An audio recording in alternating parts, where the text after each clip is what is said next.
Hello, everyone. How is it going? Happy Friday. I hope you're all having an awesome start to your weekend. If you're not starting your weekend and you're already on it, I hope you're having an awesome one. And I hope you have plenty of good sleep. Unlike me, I actually need a lot more sleep, but we're doing okay. Hello, Jay. How's it going? Welcome.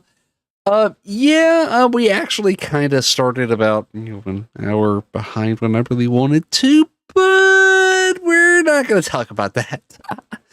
Hello, Fox. Nice to see you over on the Red app. How's it going? Welcome. It was kind of short. I did run my 3-minute ad break, as unfortunately is customary nowadays, because I want to kill off those pesky pre-roll ads. And what better way to do it than manually run the 3 minutes and kill it? Yeah. Today we are going to dive into some C# code. My main reasoning for doing this is because even though I'm doing fairly well on my Unity course, I feel like I need a more fundamental understanding of how the code is structured. And you can see it over here in my my window. Okay, there. Now you actually see the mouse cursor. That is a program that I made from the first few challenges in this bug. I am pretty sure, looking at it, it looks like a bunch of gobbledygook if you don't understand C# code, which is totally understandable. I'm kind of surprised I wrote that and I actually understand what I'm looking at. But I thought I wasn't getting it until 2 days ago. Turns out, there was a error that popped up, not in my code, but in a work system. And I actually looked at it and I was able to read what I was looking at and say, oh, that's what's going on with this system. They need to reboot the server. And turns out that's exactly what was happening, because one of the lines of code was looking for data in a database, and that database was having a fit, turns out. But the fact that I understood that and you could tell that to our customers was actually a skill I didn't think I would develop that quickly, but here we are. But yeah, tonight we're going to be diving a little further into this book and trying to understand a little bit better what we're looking at. I just need to make sure I update my category before we go into it, because right now we're just chatting, having a good time, talking about some stuff. And tell me a little bit about what's going on in your day before we get going here. So I could talk about mine, but one of the best things that happened today for me was one I did not expect from the day job at all. The Fox, you're singing Database, the original Log Horizon OP. I don't think I've heard it. Could you shoot me a link to that? But yeah, at work, they put out an announcement today, and I had to double take on it because I did not believe it one bit. But they're actually going to allow me an hour a day on the clock or at the day job for personal development and health and wellness. So, if you've skimmed a bit of Java and C++, then you probably have a better fundamental understanding of C# than I started with. As C# is, from what I understand, a hybrid of both of them. And DM it to me. It sounds good, Fox. I'm looking forward to that. But yeah. As most of you probably know, my full body form is a pretty fit cat. So I'm going to be doing my best to live up to the example my OC sets for me. Now that I actually can have the time of day dedicated to it, where I didn't have that luxury before. So I am pretty excited for that.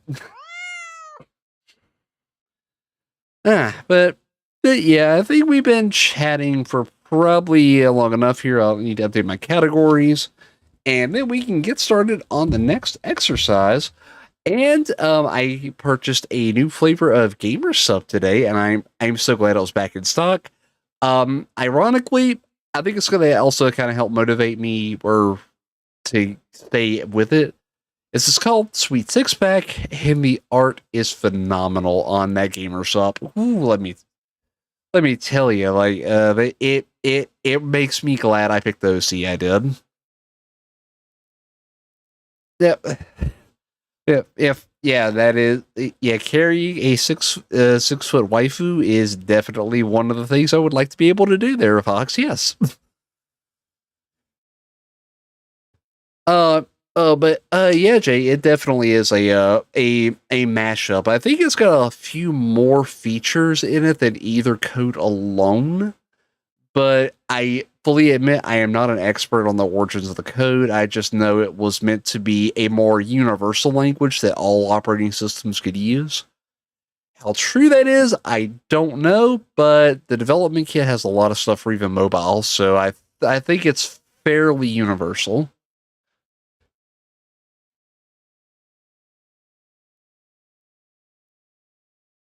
That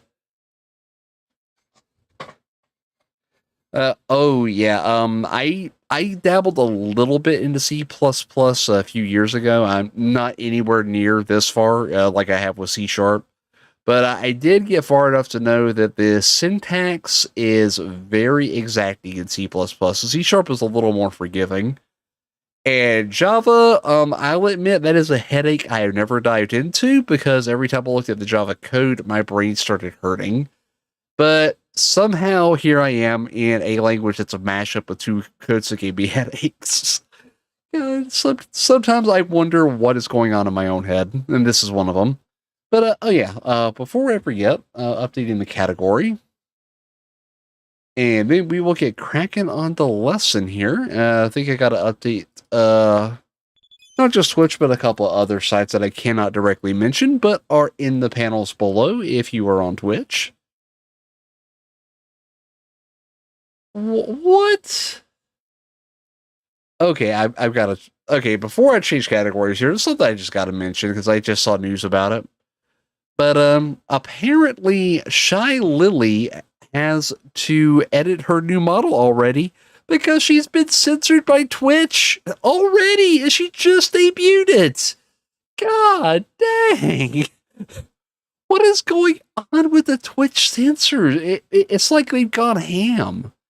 I mean, Fufu got banned again now. Shy Lily's already been banned because of her new model. Like, what the heck?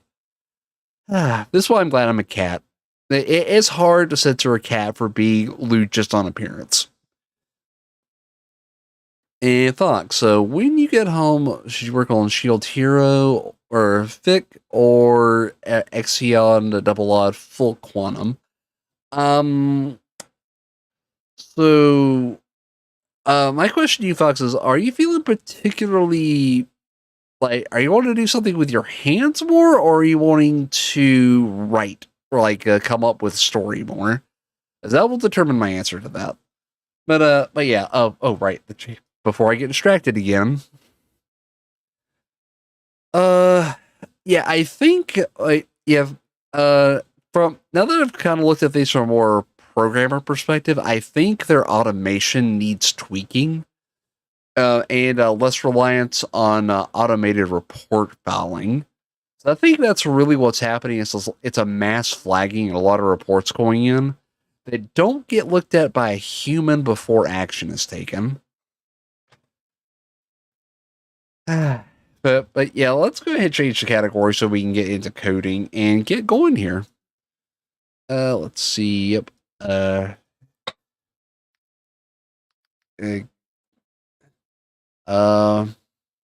Game.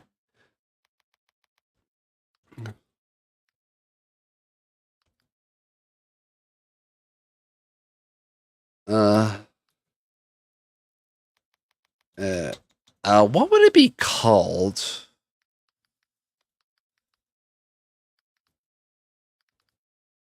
Software and game development. Yeah, that's the category we'll go with. Alrighty, category is updated, and now we can go into full code mode. But yeah, I think that's probably what's happened is mass reporting systems are being widely abused. That's hardly a problem just on Twitch. Yeah, I think that's also a problem on YouTube. I don't know if it's as bad yet on Rumble, but I can imagine the way they're growing, they're going to have to do it as well. I imagine other platforms like Odyssey and BitChute probably have similar problems, but maybe not as much because they're not as saturated yet. Yeah, sounds good, Fox. Hopefully your remainder of your shift goes fairly smooth. Being a Friday, I totally get this. Probably a big rush. All right, so where was our next code? One of the I'll actually link the book I'm using because this is a pretty fun book. It frames all the development as a Dungeons and Dragons style adventure, which is actually pretty fun. So content. Oh, I forgot to update the Red app. It's bad. I have to call it the Red app officially on Twitch because, yeah, like show more. Where is it?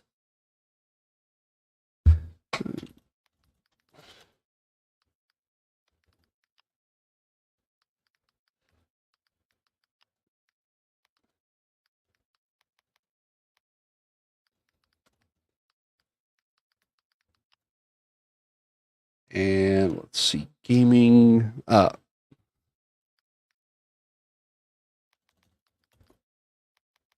Let's see the.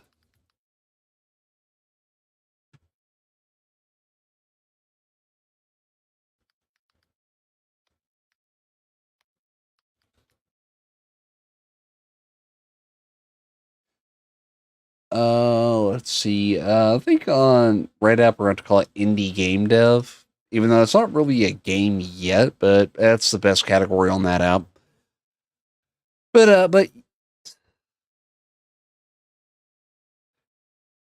uh, is it something you, Jay? Is that interaction something you could share? I might be able to shed some light on it because yeah, I've definitely been on the platform a hot minute, and some of the stuff I've seen has been beyond weird. Uh, oh right. Let's see.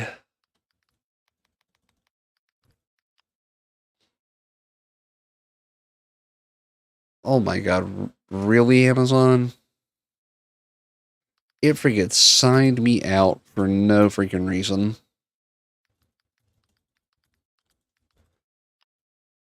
Amazon had to have stepped up their security.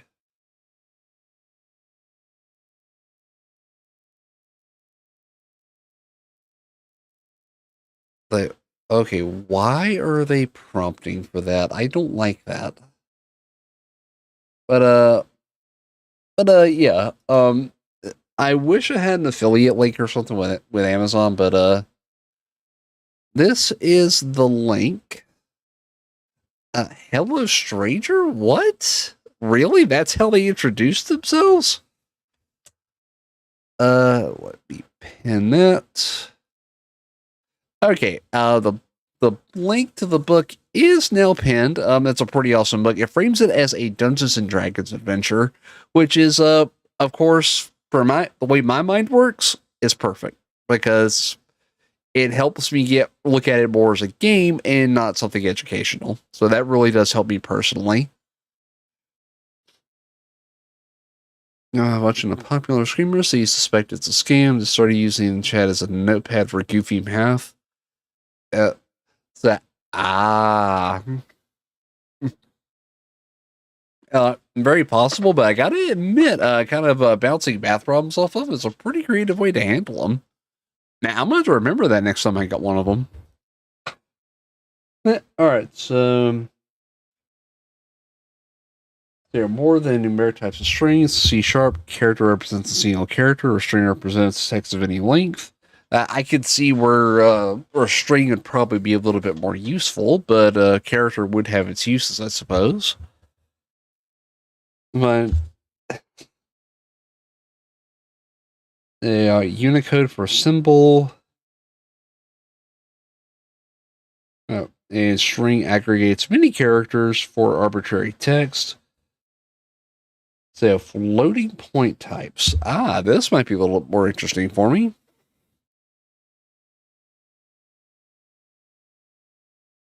So,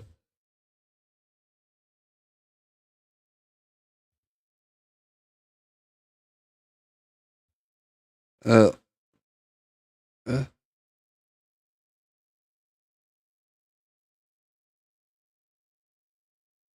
so, uh, hello, London. How's it going? Welcome, welcome. Um, that's the lyrics of the song Fox mentioned. Oh, dang, that definitely might be a song I'm interested in. And yeah, which game and do play now before blocking? Yeah, that's probably a good filter for some or Twitch bots. God knows there's so many of those things. My goodness. But yeah, but oh yeah, back to the book. I probably need to set up my camera so you actually see the book I'm reading. But oh, can I pin that over in the red app chat? I know I can't do it on the green app. Ah, I'm gonna just I'll paste it in. I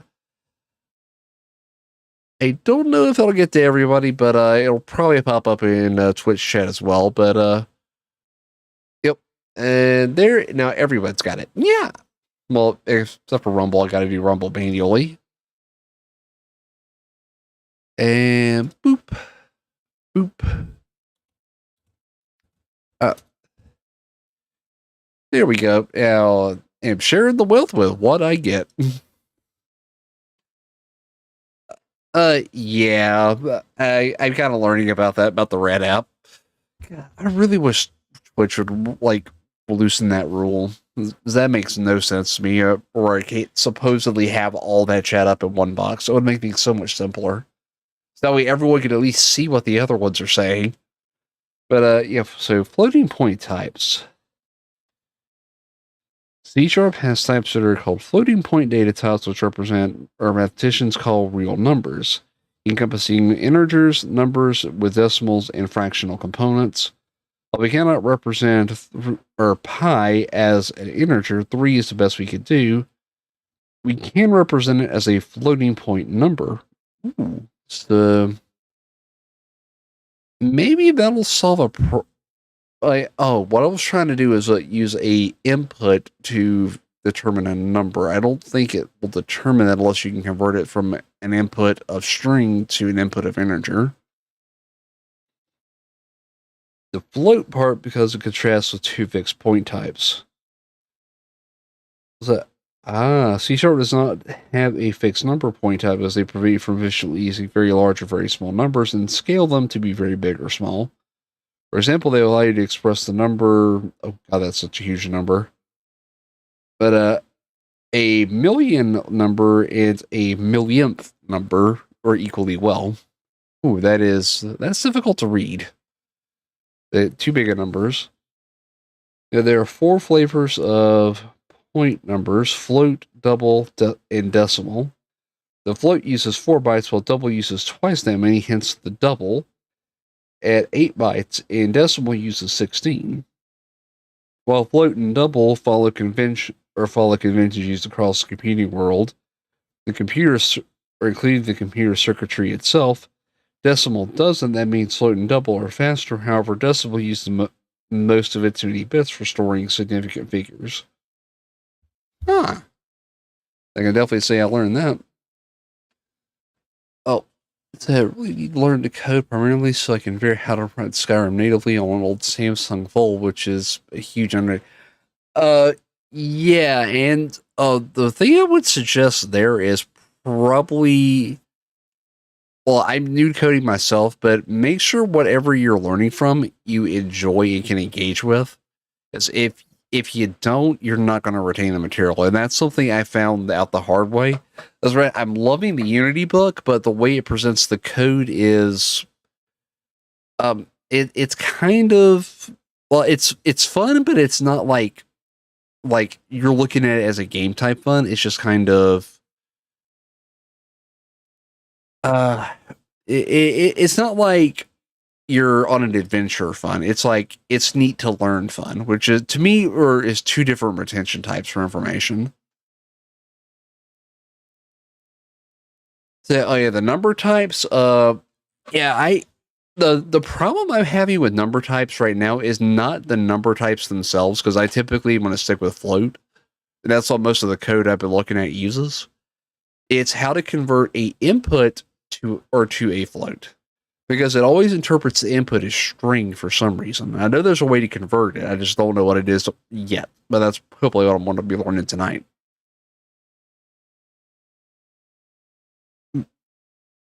Uh, so float can store numbers as small as 3.14 times 10 to the negative 45th power, and as large as 3.4 times 10 to the 38th power.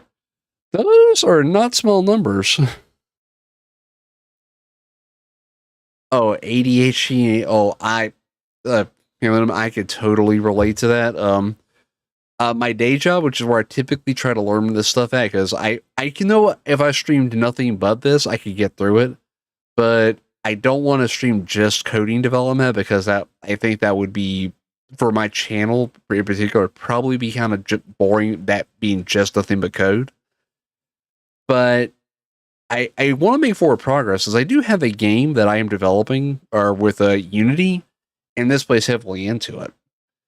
But at work, if I don't have quiet, I can't focus on it. And my day job is customer support. So you can imagine those two conditions kind of clash with each other because I'm constantly getting distracted by like phone calls and people coming in when I want to focus. And it just doesn't work out very well at all. All right, so float. If a number literal contains a decimal point, it becomes a double literal instead of an integer literal. Appending lowercase f to a capital F or onto the end, or makes it a float literal, appending an M or a M on it, or makes it into a decimal literal. The M is for monetary or money. So a financial application or something needing a very specific decimal figure would need to have a decimal, not float.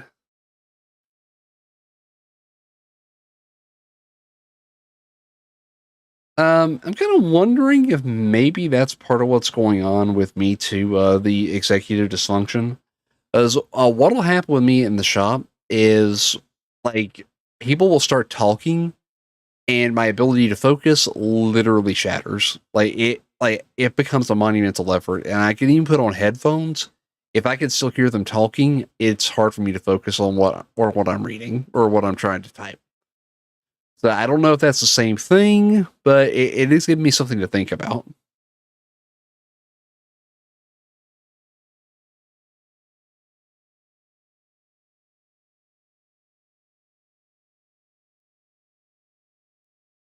So we're going to do anything, but your brain doesn't let you or do said thing. It's like trying, like, so, that sounds like that might be what's going on in my head. Is I want to focus on the code, but I can never actually do it when I got too many distractions going on. I mean, I guess it could be similar, but I admit I don't know for certain though, because I'm definitely not an expert when it comes to that kind of stuff.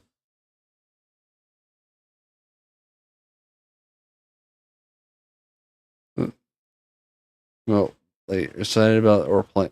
Ah, the Python is this input really is a string. It's not being converted automatically. Back in Python 2.7, input function did convert it to a string. You had to use raw input.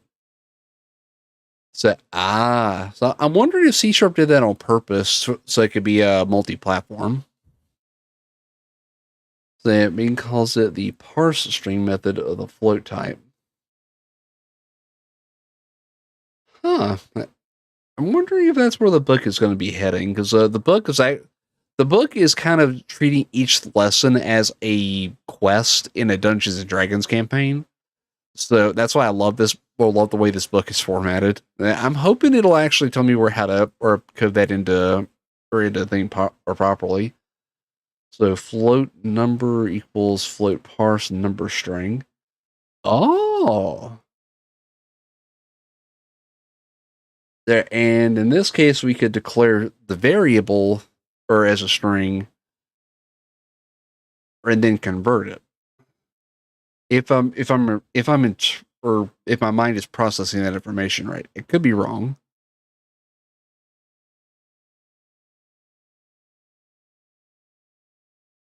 Which means I could probably do something with that D variable down at the bottom, but we'll get to that when it calls for it.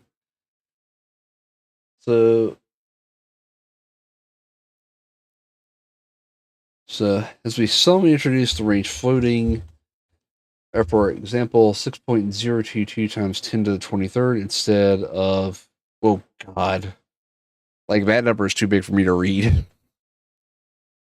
The X symbol is not one on the keyboard, so for decades, scientists have written the number as 6.022 exponent 23 multiplied by 10, or E stands for exponent. So why do they not just go ahead and put the 1023? Wonder. But at least I know what I'm looking at when I see the E there. Now it's actually not code; it's just saying exponent. I wonder what all that is in hex code sometimes. But the Boolean type. The last type of cover in this lesson is Boolean. This might seem strange if you're new to programming, but I'm actually familiar with this term. Boolean math is either true or it's not. Or it could be interpreted as a literal 1 and a literal 0. The bool it worked equals true, it worked equals false. Some languages treat Boolean as nothing more than fancy integers, with false being the number 0 and true being anything else. But C delineates integers from Boolean because conflating the two is a pathway to lots of common bug categories. A bool type could theoretically use just a single bit, but it uses a whole byte. Interesting. Huh. Well, I wonder what you stood for. That I can tell. Basically, meant times 10 to the power of that, and I am definitely glad I was able to pass on some knowledge, even though I just picked it up myself. But yeah, it makes sense if you can't put the X in. Like, just call it something that you'll be able to or remember or think of naturally if you're looking at it in terms of an equation. And if you think of exponents and you see E, well, it makes sense.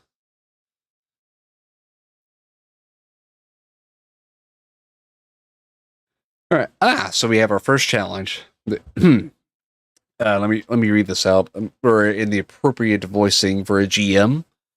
Like, you see an old shopkeeper struggling to stack up variables in a window display. Whoo-wee, all these variable types are sure exciting, but setting them all up to show them off to excited new programmers like yourself is a lot of work for these aching bones, she says. You wouldn't mind helping me set this program with one variable of every type, would you? Uh, Build a program with a variable of all 14 types described in this level. Whoa. Okay, so we already got some of these variables here. Let's see what we've already got.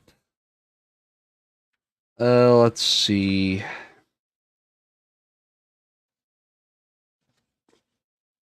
Uh, uh, my mind is drawing a blank. Dang it, I was afraid this was going to happen.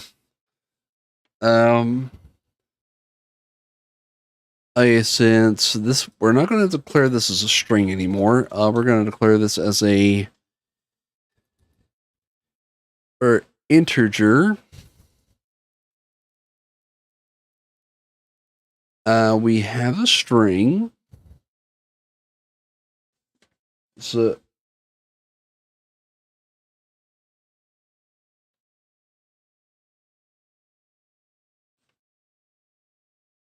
Okay, so we have integers, we have string.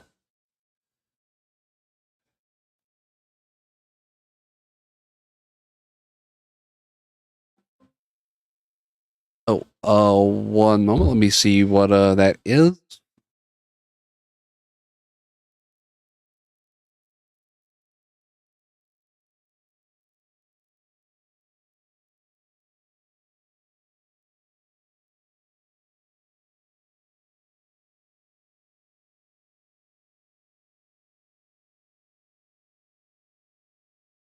So, it appears I have a dense fog advisory issued for my area. Lovely. Thankfully, I'll probably be sleeping in for most of it. The story behind Rushy by as Amostal Music. I can't say I'm familiar with it in any aspect, the name or otherwise.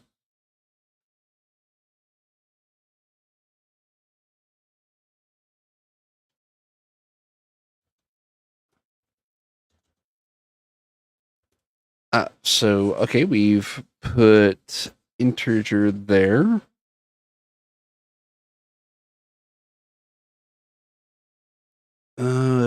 D plus. There we go.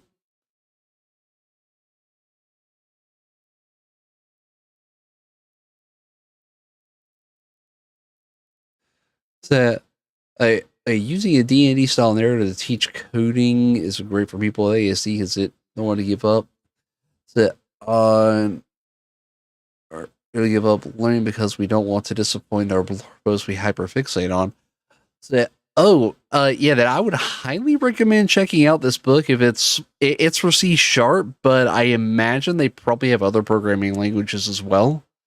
And so far, I'm really liking this. So it's already set up as a aspiring young coder in a codeless land, or hopefully to one day learn to defeat or dethrone the uncoded one. And it actually comes with a complete map and everything. It is framed as a full Dungeons and Dragons type campaign. Like it's actually pretty awesome. Okay, so we have integer. Um, and I don't want to rewrite that code, so I actually want to.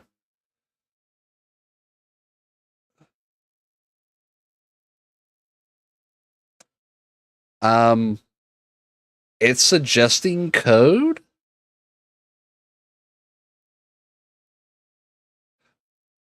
Why is it predicting code for me? Oh wow! I did not expect that. A lot of piano tutorials made a joke of how it play the single note E for the Lord Farquaad. Oh my god! I actually do have a musical background, so I understand that on a level most might not. Uh, Krabby's ask you for a Russian version. What? Holy crap!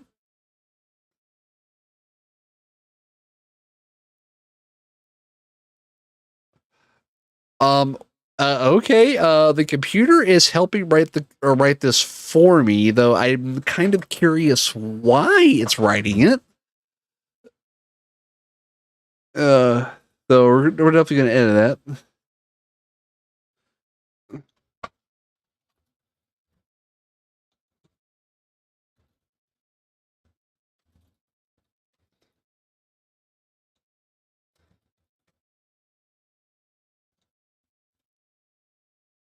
Okay. So we're gonna frame it that way.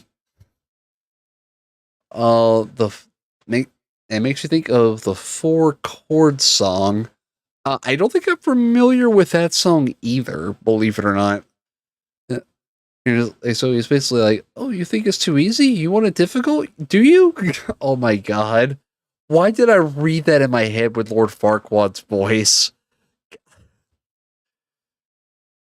Okay, so let's get. Dang it! Quit doing that. Eh, that's better.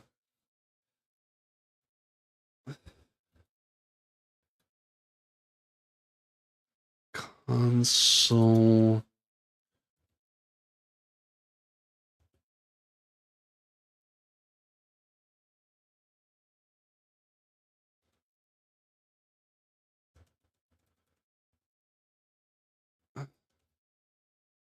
If we're to rewrite this in, or kind of make it as a running adventure with the book. So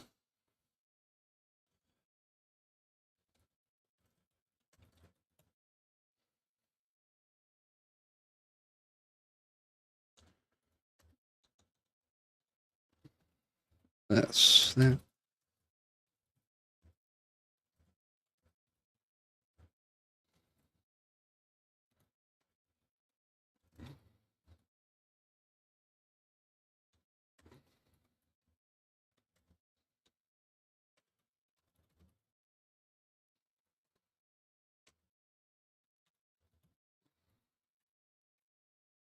Every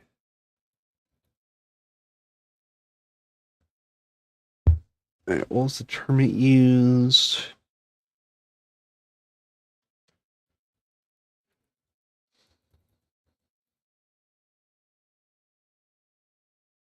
Nope. Four chord song or by Axis of Awesome. Yep, I'm definitely have to check that out. And yeah, that's two songs I got to check out now. Wrote Rushy, a song that goes from fairly difficult to absolutely impossible to play by hand. It was uh the it was actually done by Sheet Music Boss. Ah, okay.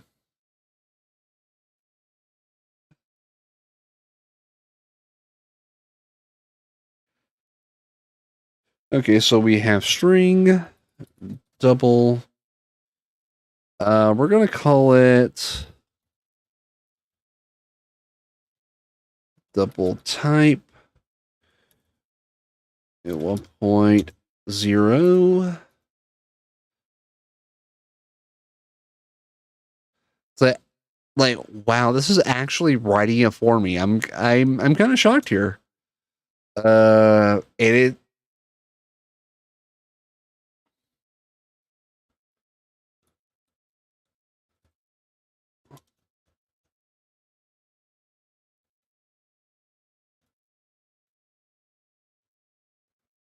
like like okay, this might be cheating a little bit.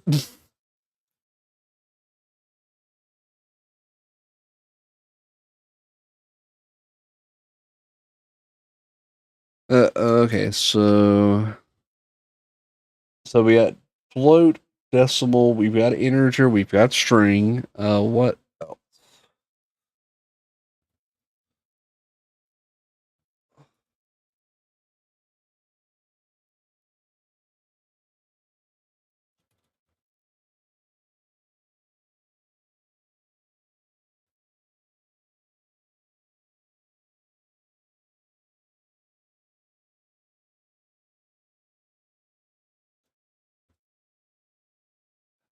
So, okay, so we got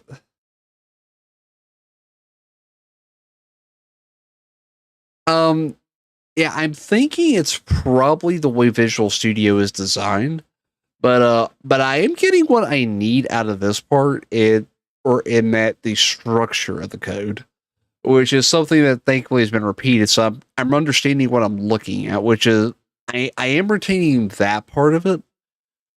Uh, so hello, Coast. How's it going? Welcome, welcome.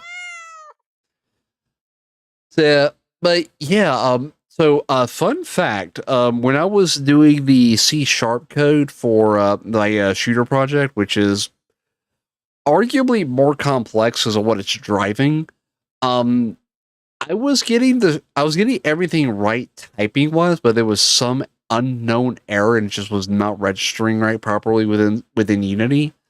So I copied the code I had written, put it into ChatGPT, and it basically reviewed it and said, "Okay, your code actually looks good, but here are some but you may want to make these minor changes." And I actually understood what I was making, and I took what ChatGPT gave me, which is virtually the same code.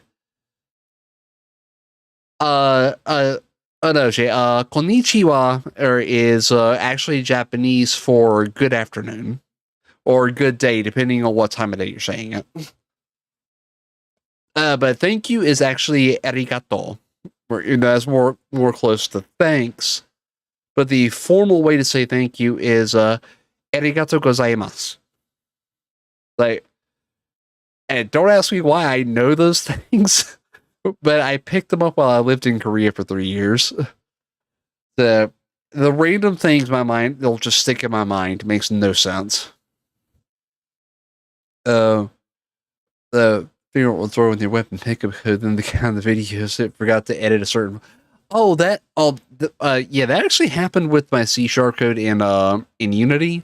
The bug had me put the bullet code that's supposed to deal the damage to the live script and exchange variables back and forth, but it had me put that code on the player and the enemies, but it wasn't supposed to be there. It was supposed to be on the bullet, and they did not say that in the book. Like, they had you put it on the players. I'm wondering if they did that intentionally. Yep. Yep. Ohio. Yep. That is. Yep. Ohio is correct for good morning, and konbanwa is definitely good evening. Can confirm.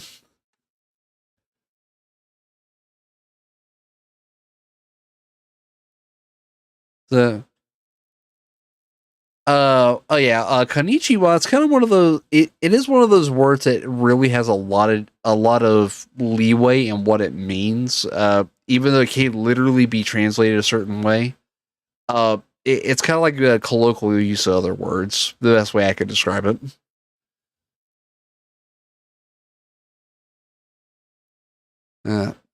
Gozaimashita or konbanwa gozaimashita. Like, I cannot believe I actually can read that a little bit. Like that still surprises me. I really want to get back to my Japanese studies at some point. That also didn't put the weapon resources in the list too much, which caused the game to crash on the weapons. But that makes sense because it's looking for the variable data, and if it can't pull the variable data, the program basically doesn't know what to do, and it's not expecting a null value, so it just falls and it just crashes. Issues where you inaccurately logged what you did. I mean, in your code that you're making. The instructions for what? Oh, okay. So we got our double data type with the variable declared of 1. The number, I guess, doesn't really matter in this case, and putting even though we're declaring the data type beforehand, it's still adding the F and M identifiers at the end to make sure the code processes it correctly. Okay, so we're seeing that correctly. I'm gonna go ahead and just leave that there. And the character type, that was another one listed in the book. I do recognize that one. So character type, but we're gonna put Foxtrot in there just because I want to change that to Foxtrot. And we'll write that to console, which we obviously know because we've used that command a million times.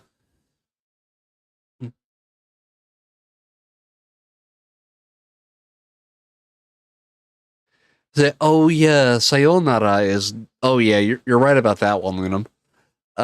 The thing.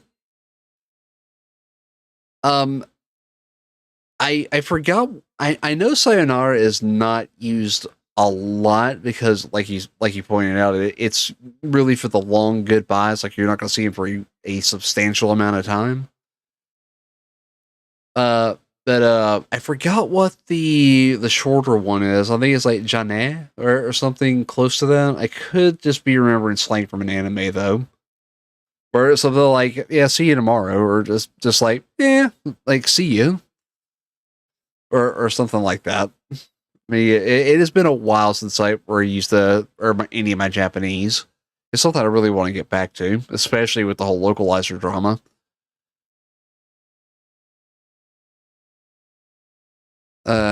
Johnny Matane. So I did remember that. Oh my god, I cannot believe I actually remember that. Um, uh, to Konnichiwa mean good vibes. Say, I don't think it translates to that, Jay, but I'll admit I don't know, but I know typically it translates more to like a good day or good afternoon. At least to my understanding. I know that's not like a one to one, but that's just generally how I've seen it used. Yeah, one of these I want to do a Japanese stream. Now I'm really interested in streaming a Rosetta song. Uh, I remember hearing Jamata when I was watching subbed Naruto, or before Shippuden was dubbed. So, so but that's it. I'm definitely putting a Rosetta Stone stream or on my schedule now because they now I want to learn Japanese too. I got so much stuff I want to learn. But anyway, so back to the data types before I get distracted again. So we got character, we have float, double decimal, we obviously have plenty of string, we have an integer, we have our double float decimal boolean character. We need so we don't uh all right, so oh yeah, we need let's see, we need byte short, byte short, short declared variable, short type 1. We don't need integer, we need long because we've already got plenty of integers. Long type S byte. What is the S byte type? Well, it's negatives. U short, U int, and U long.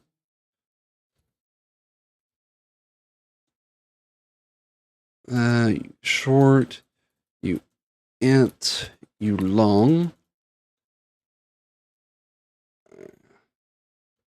Ah, thank you. It actually wrote what I was going to. Yakuza's Mata Ato de is or now that one's a new one. I want to remember that one. Mata Ato de. Yeah, I'm gonna have to remember that one. Is that I actually do like that phrasing, like the casual see you later. What about Yakuza songs? Yeah, that. What about the Yakuza songs? Um, Matakando. Uh, isn't really used among friends casual. It's semi-casual, it's like a politely decline a function. Oh, I'm going to start using that one at work because there are plenty of functions I'm respectfully declining. Matakando. Uh, okay, caught up there, and believe that covers all of the data types. Let me do a count here. So we got string, integer, double, float, decimal, boolean, character, byte, short, long, short byte, or S byte, U byte, U int, U long. So that's 1, 2, 3, 4, 6, 7, 8, 9, 10, 11, 12, 13, 14. I'm missing one data type. What data type am I missing?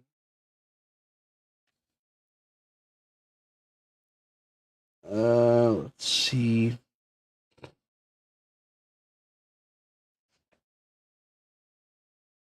Short.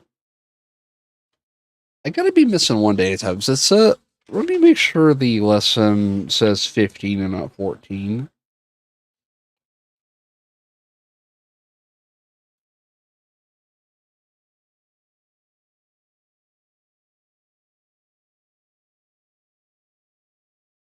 scientific notation. Yeah, I think that is all the data types. Okay, so I'm not crazy. I'm just misreading the book. So yeah, that covers all the data types. So let's run the program. I don't know if this is going to display properly, so let me actually switch over to main display and hide that. Okay, there, we're looking way better. All right, let's go ahead and run the program.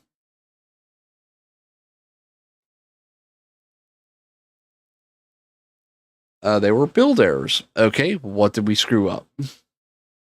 The debug.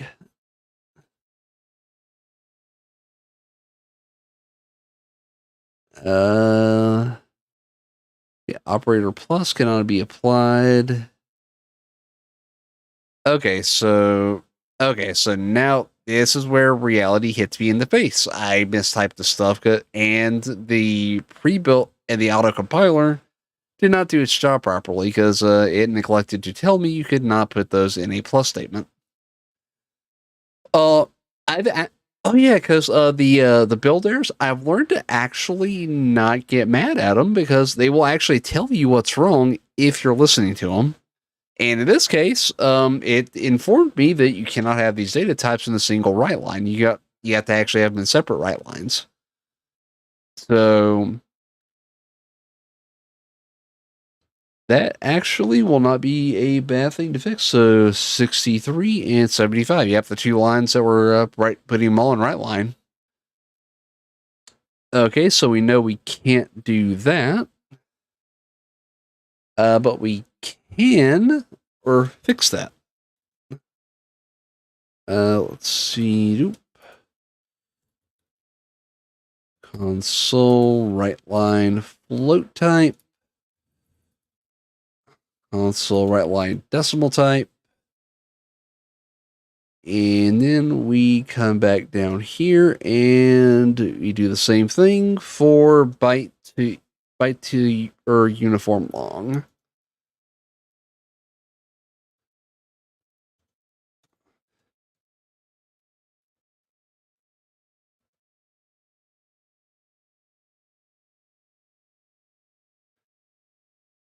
Oh, there we go. Now we can try it.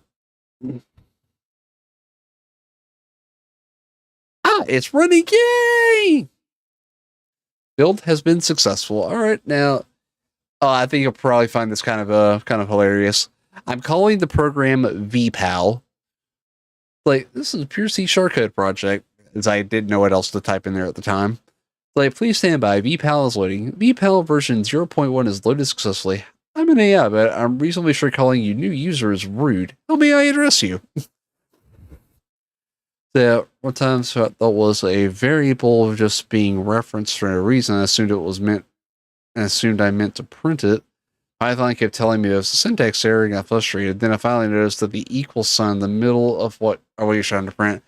Oh, yep. And if a equal sign is not where it's or somewhere where it's not supposed to be, and it's not declared as just a typing character, it does do that. I totally understand. All right, so type in my customer name is Cathuragram, just a random name to give to the character here, and they've ordered 15. Now we wait for 7 seconds. Cathuragram.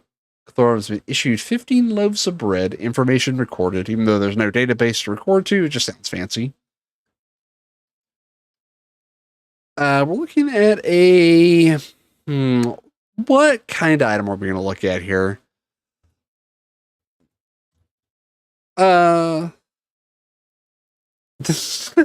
Thank you. Yeah, this is all built from that this course. But I've put a little creative flair into it for my own personal taste. Just for the sake of doing something a little different from the book, so it's not copy pasta, you know. So what type of item are we looking at? We're looking. If I remember right, is what type of item are we looking at? We'll say Switch Axe. It is a.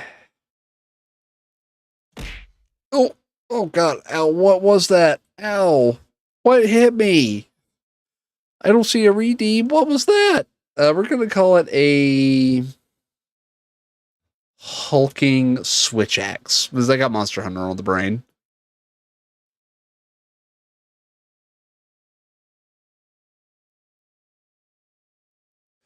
It is henceforth known as the Hulk Switch Axe of Doom 3000. I gotta fix the spacing though.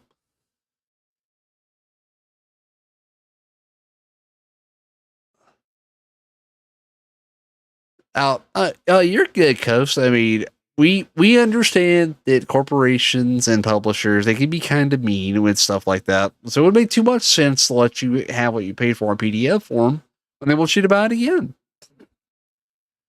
The the the young programmer runs off, leaving you to your own devices. You decide to venture forth to continue your adventure.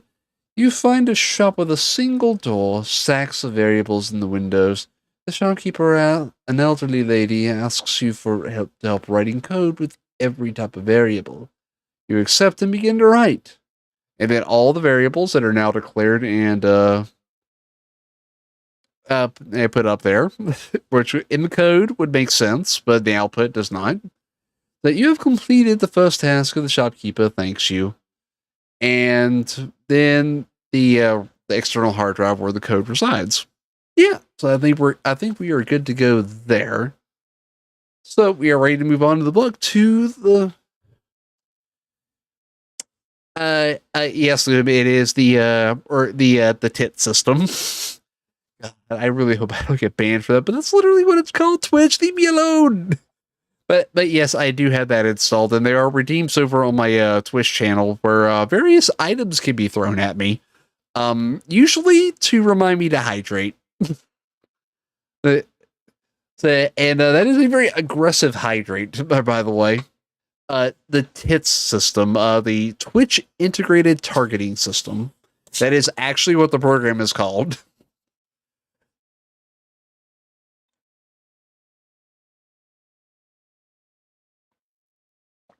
Oh God, it's on the line. Why? Ah!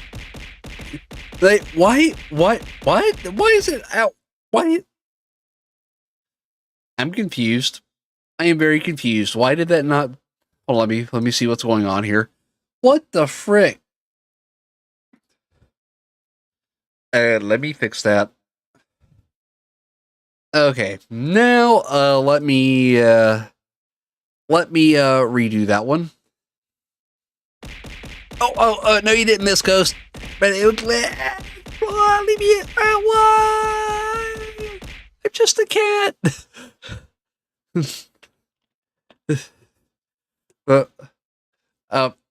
Yep. In this case, that was not it rebelling on its own. Ow! Ugh. Did the since when did they make Master Balls out of that material? That hurt. Ow! But I'm not a Pokemon.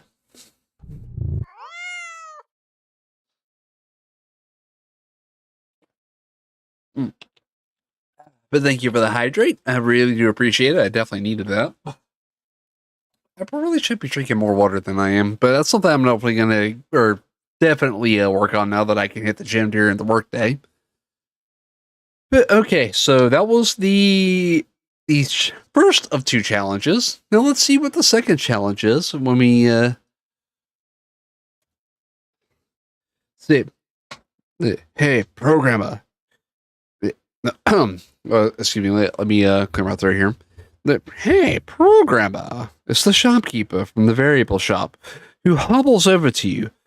Thanks to your help, variables are selling like ram cakes. But these people just aren't any good at programming. They keep asking how to modify the variables, but they're buying, and, well, frankly, I have no clue. But you're a programmer, right? Maybe you could show me so I could show my customers. Okay. Let's see. What are the tasks for this specific challenge? Modify your variable shop program to assign a new different literal value to each of the 14 original variables. Do not declare any additional variables. Okay, so modify your variable shop to use different literal value. Yeah, I am not a Pokemon. I'm a cat. So, dang it. People don't have a basil sprigatito, son of a biscuit. All right, so uh, type type inference on a variables. Write out a variable type. You variable. So,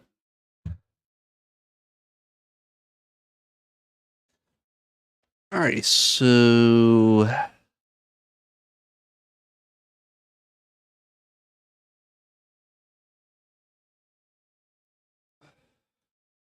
okay, so we're gonna type in the flavor text here.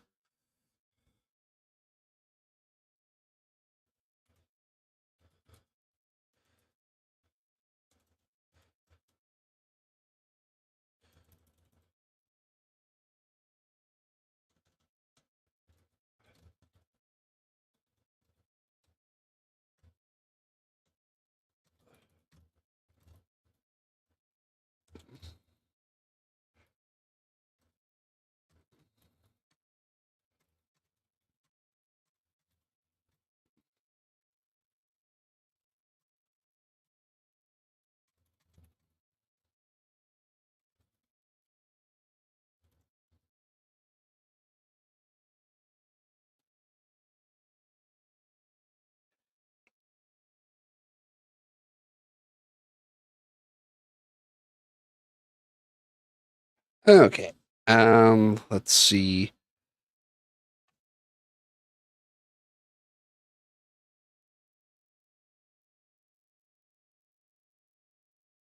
To eat, do not declare any additional variables.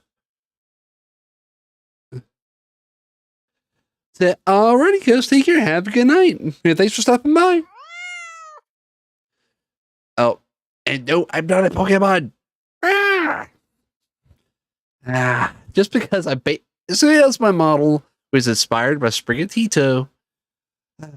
Never mind. I guess I'll accept the fate people are going to think I'm a Pokemon from now to the end of time. So, yeah, after seeing Sprigatito, that's actually kind of what gave me the idea for this model because I just loved the way Sprigatito or looked as in Scarlet and Violet. The programming issues that are obvious in that game are aside, I enjoyed Scarlet and Violet a lot, but I'm definitely not supporting bad game design on a fundamental level like that. So I just love the game for what it is, despite the issues. But yeah. So we need need variables. Now let's see. How can we have a random digit separator? Let's see. Oh, we got variable names. Let's see the text of the challenge. Uh, uh,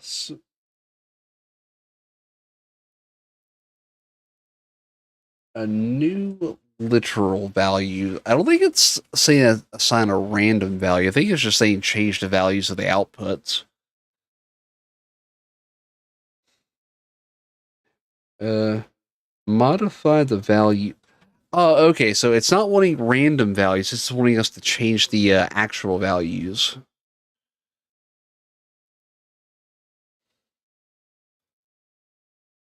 Uh,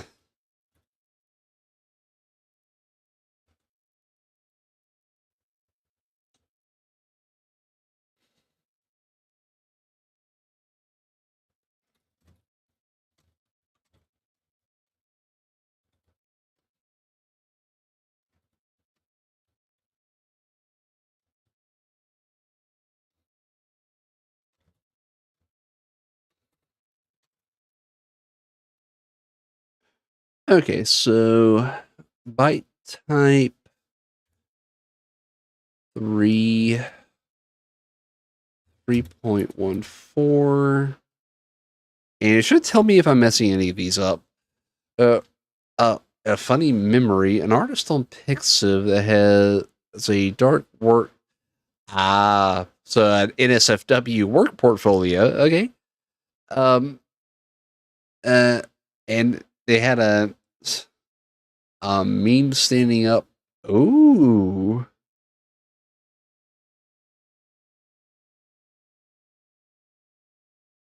That already. While you're finishing up that story there, Liam, I want to continue writing these updated variables.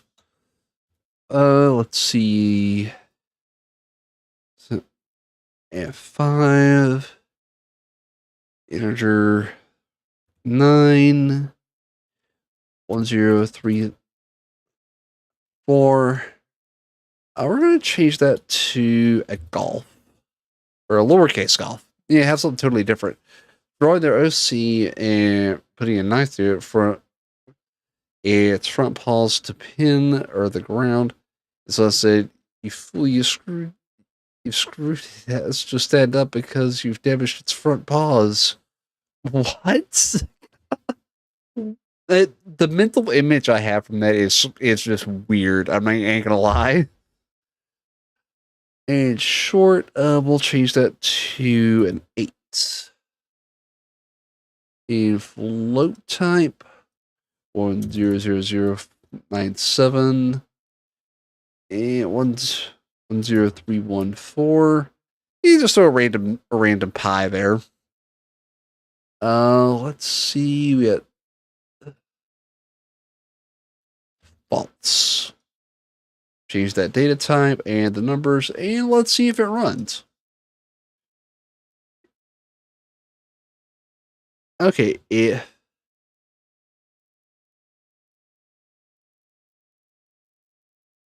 let's see, that's going to be at line 72.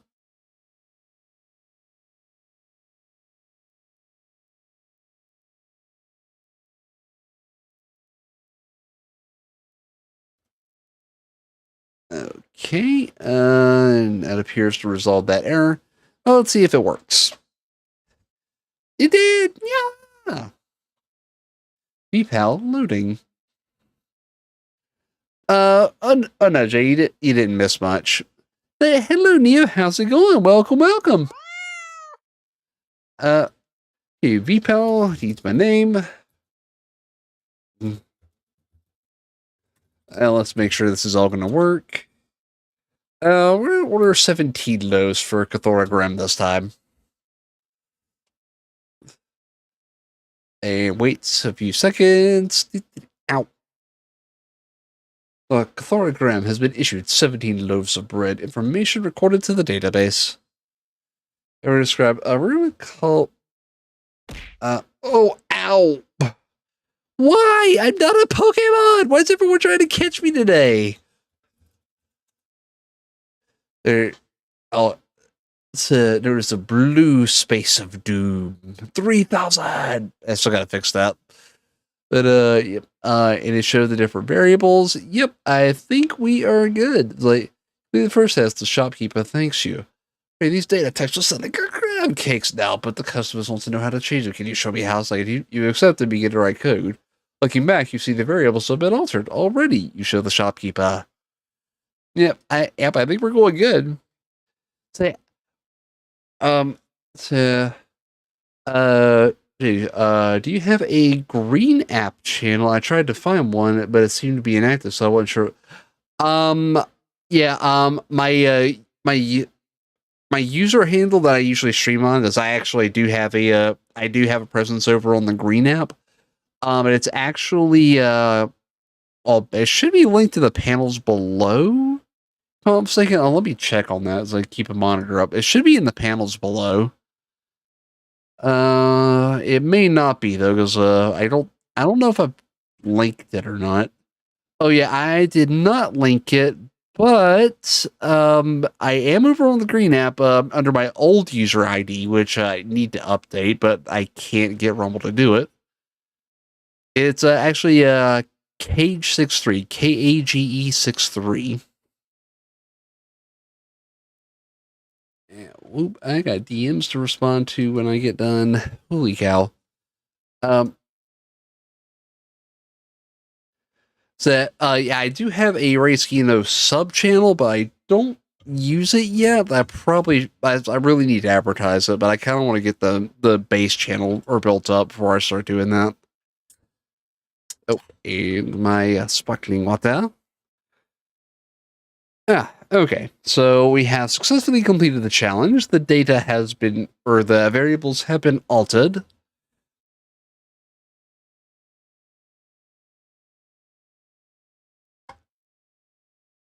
Ah, there we go. So, OJ,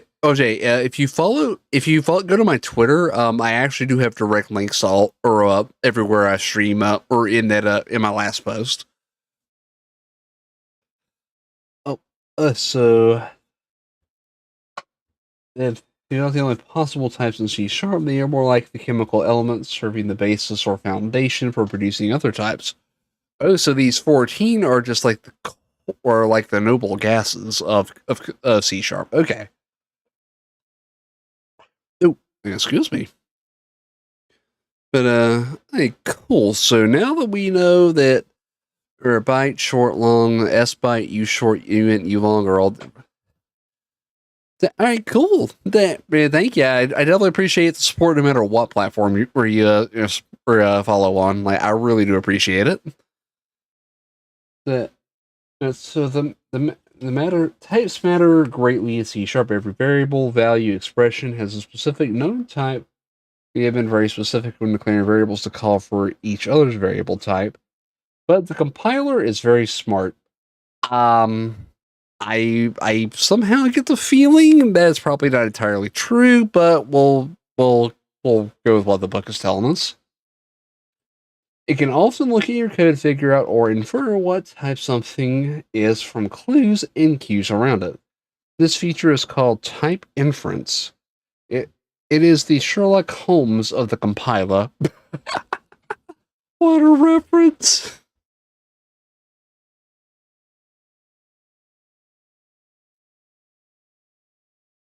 I actually don't have well, so funny story, I actually don't have a presence there. Though I do have a NSFW Twitter that I occasionally post some content on from my 3D model, but that is a totally separate account. The compiler is very smart. Definitely the best compiler ever, and I wish people would stop hating on me when I get against the build errors like I'm supposed to. But uh well, if the code is the compiler is anything like the FCC or advisory of actually I got it one of those right. I believe I forgot what title of code it is, but I know it's like on the warning labels where a device must accept any interference given to it, whether it provides proper or improper operation. I kind of feel like that describes the compiler to a T. It must accept the code that is put into it and try to process it, though it may not process it functionally or correctly. So, var message hello world.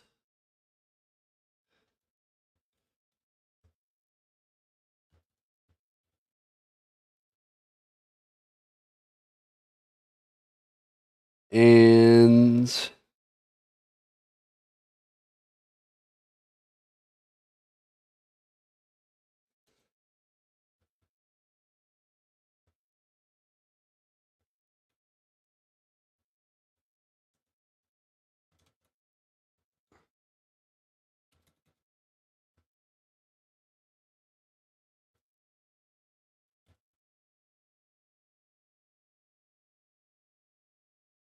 uh let's see what we're gonna call this.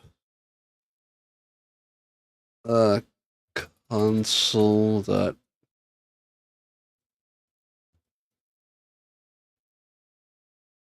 right line.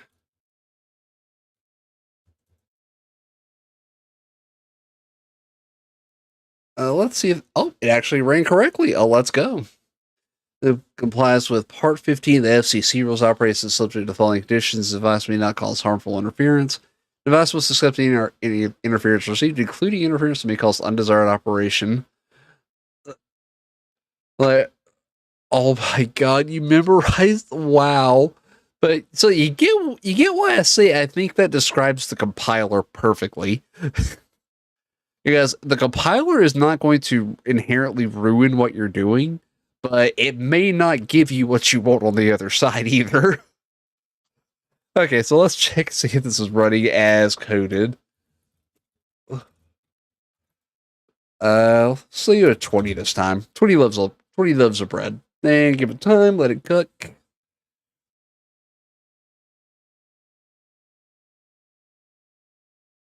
All right.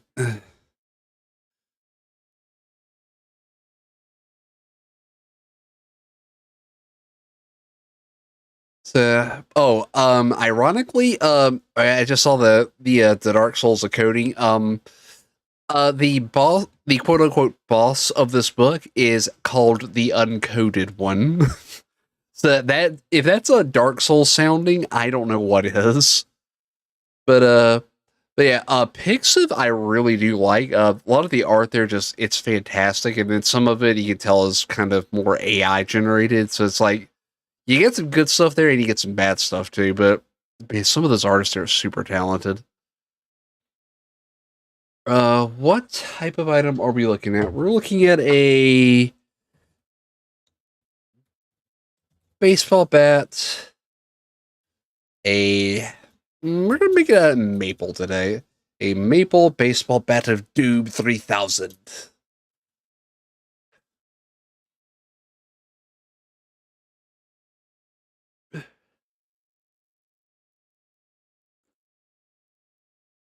Oh, it did not prompt for the code, which means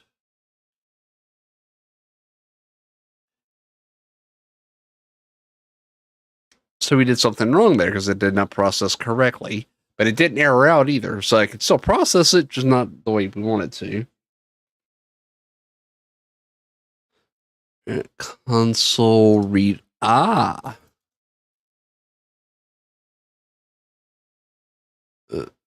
there.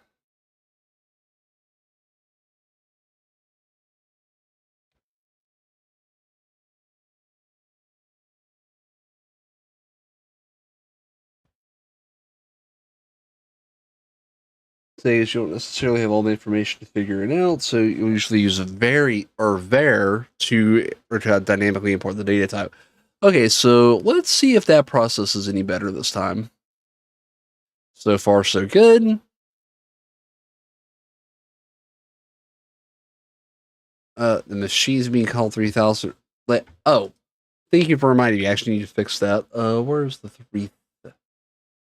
I probably should be putting notes in this to figure out which which section I'm in, or for each part of this.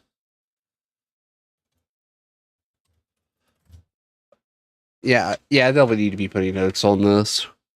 Section 6 of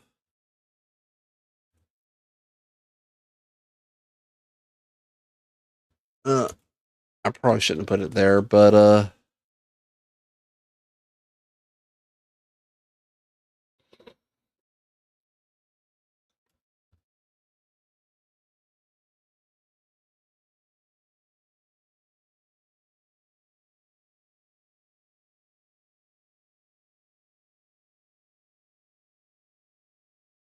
there we go, and we'll note we'll note that.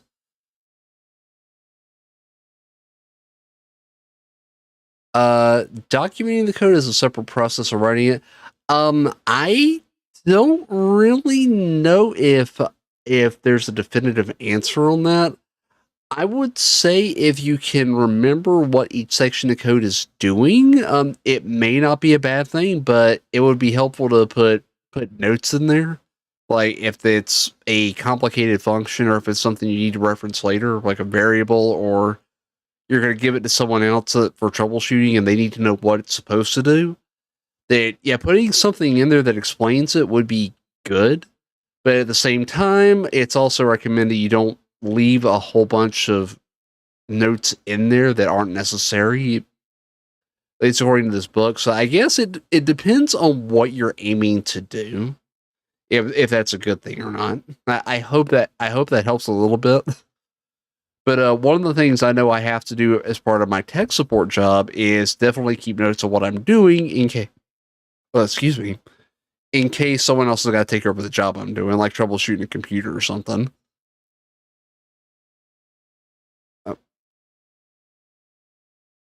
Oh, okay. Now let's run it.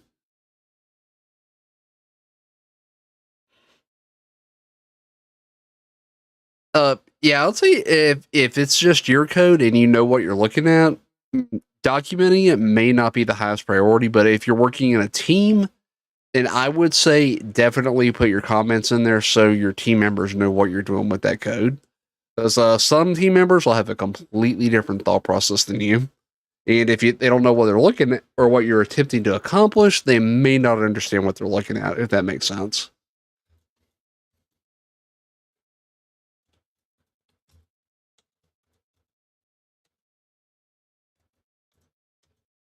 So 550 loaves, but he's gonna get it done in seconds. But yeah, documentation is super important if you're sharing with people. Lack of good documentation and ID 10 form proofing so, is a big source or a big source of problems in open source communities. Oh, I agree. Especially when you're working on like big collabs. If you don't put notes in there, people will probably misinterpret what you're doing. So yeah, definitely agree. Comment like a teacher, explain roughly what is going on with the code is doing, even for someone who could not read code at all. I would say that is a good type of good type of comment style, because that way, if like with visual scripting is something that Unity teaches in the other book I'm rolling through. Um, Visual scripting looks, even though it is writing C# code in the background, it is writing it in a totally different way than you would write it with just regular code. So if they're importing that into or a visual script, like they're an artist or something, and they understand visual but they don't understand code, then they would be able to at least read your notes and say, okay, I need this function to go here and make the appropriate connections. I know that probably doesn't make a whole lot of sense, but I hope you understand it. So, we're looking at a fish. We're looking at a fishing rod for this run. A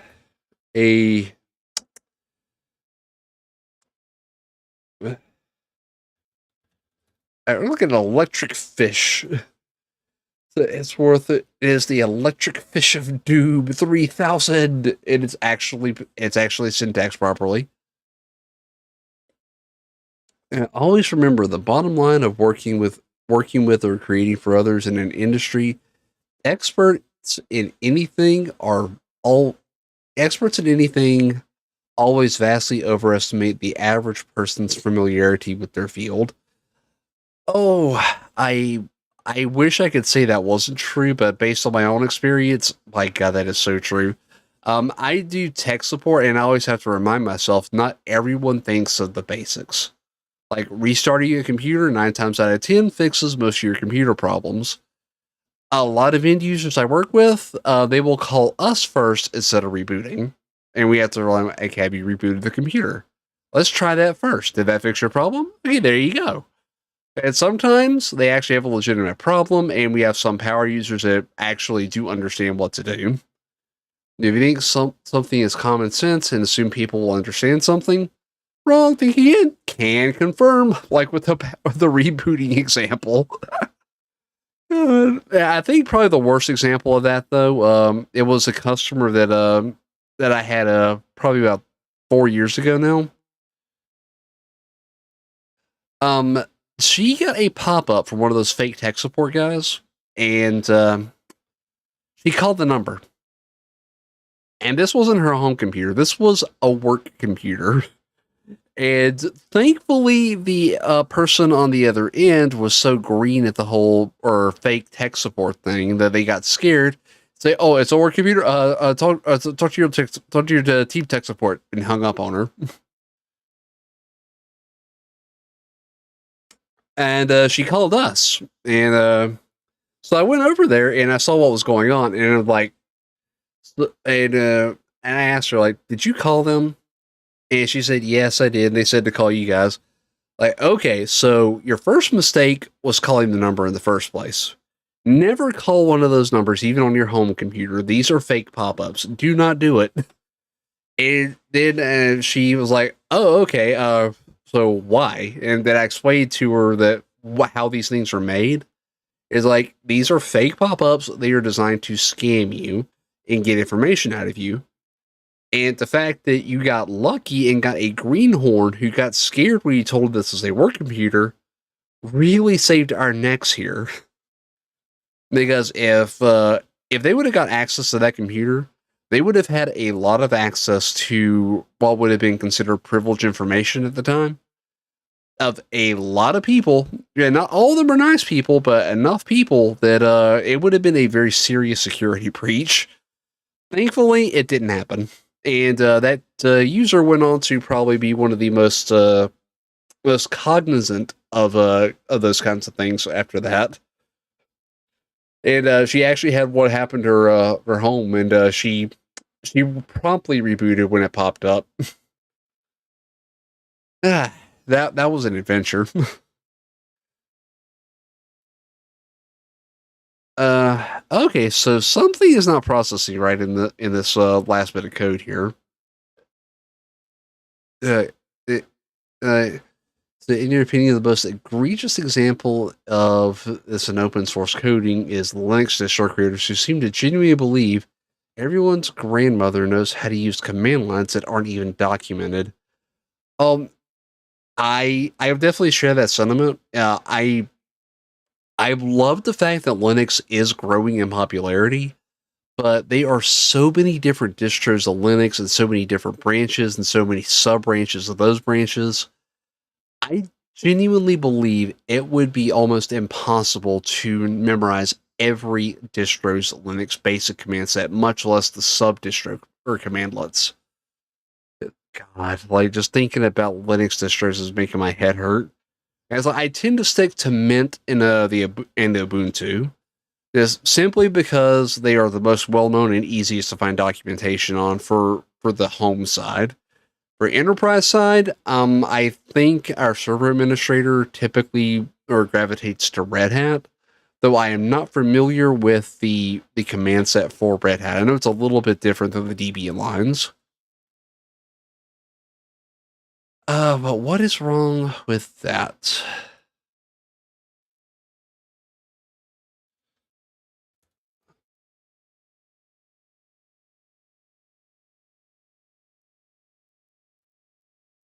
Hey, how do I declare this up here? Uh,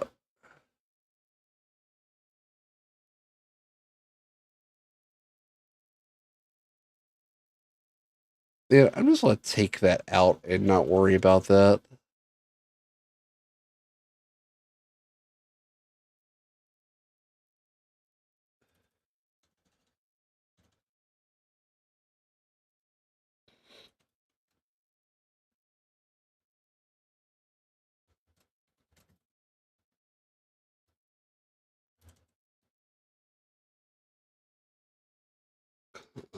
Console.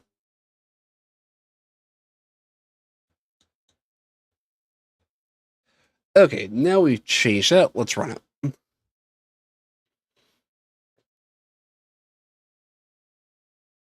So,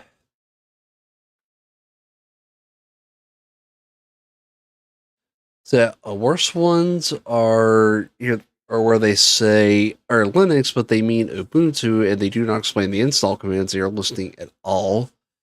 So, oh, Yeah, you are right about that. Thankfully, working tech support, I can put two and two generally when I see something that doesn't quite or get granular to put two and two together and get granular manually. But the basic user I found does like there's a couple of users that I have at my day job where they will call up and say I can't access or I can't access the computer, and I actually have to ask them like, okay, is it what are you trying to do? Are you trying to log into the actual computer, or are you trying to log into a specific system on that computer? And it's like, oh no, I'm trying to or log into insert the name of the app. I'm like no, those are two different things. You have to tell us what you're accessing, otherwise we can't help you. And Fedora, based on Red Hat, uses RPMs instead of or apt and D package. Some packages will have slightly different names. Oh yeah, that's one thing I didn't even notice between Mint and I believe it was what was that one that was trying to be Windows like Lindows? They even used a different package types. And I was like, why? Like, it's trying to be Windows like. It's appealing to an end user. Why are you using or off or executable types and off package types? Use something that is more well known than this very off brand niche stuff.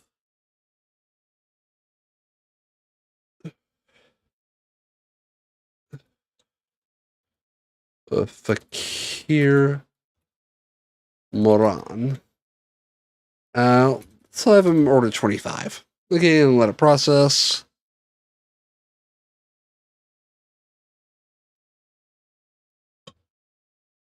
25 loaves. What top bottom were you looking at? We're looking at a fish at a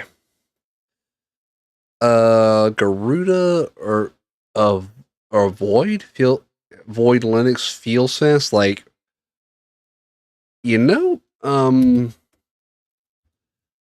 am definitely gonna write that one down because I want to try that on my or as a work PC. I'm assuming is or a branch of the Ubuntu line, so it should have those common commands with that. Yeah. I actually stuck on Windows because some of the games I like to stream, like a Flight Simulator, they only work on Windows platforms. They may work on Steam Deck, but I haven't tried that yet. And if they work on Steam Deck, I might actually go full Linux at some point. But Void Linux. Yep, I am definitely making a note of that. Uh, Fun fact: your sister, an old laptop admin, got onto the fake flashing warning page. Thankfully, she knew it. It was safe because she knew she didn't have Windows. She wasn't sure what to do. But again, Rusty walked by at the right time. Yeah, Proton DB. That's actually what Steam Deck is running, if I'm not mistaken. Yeah, Proton is pretty powerful from what I've seen. I definitely enjoy that on the Steam Deck. I just don't understand why they're using very specific commands on Proton. It's not a fork. Oh, it's a completely independent distro. So it is. It's actually an original generation of Linux. Oh, dang! I am. You definitely piqued my interest.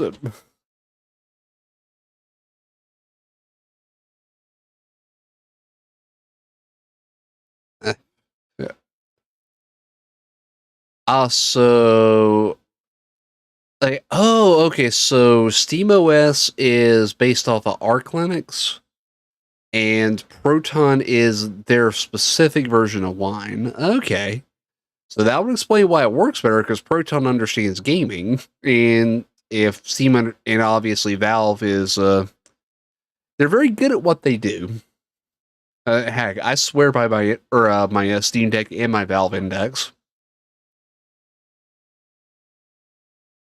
Yeah, so basically, with Void being an original distro, it hasn't been bogged down with generations of updates, variations, and legacy code that it no longer is used. It's literally fresh at a kernel level.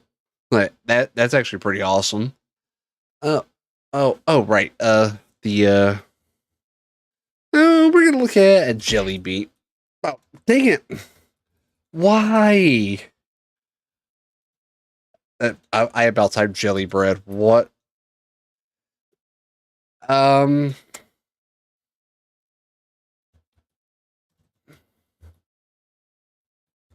Bean boozled. The henceforth, or somebody knows the Bean boozled jelly bean of doom. Oh god, that would be like the worst jelly beans. So, oh yeah, Jay, I hadn't heard of Void until tonight either. Luna or over on the Red app, or they actually pointed it out, and I will definitely be checking out Void now because my interest is peaked. Um, uh, you rest for the night. Okay, so it did process the variable message. Okay, cool. So it's a variable worked. Sweet. Oh yeah, I will definitely post a review. If you don't follow my Twitter, it is in the panels below, and everywhere else it should be in the description, I believe.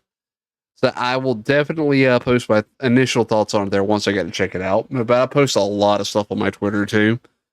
Yeah, obviously not the best platform in the world, but I don't know of a better place right now to share or little blurbs like that because I will not use my Facebook anymore.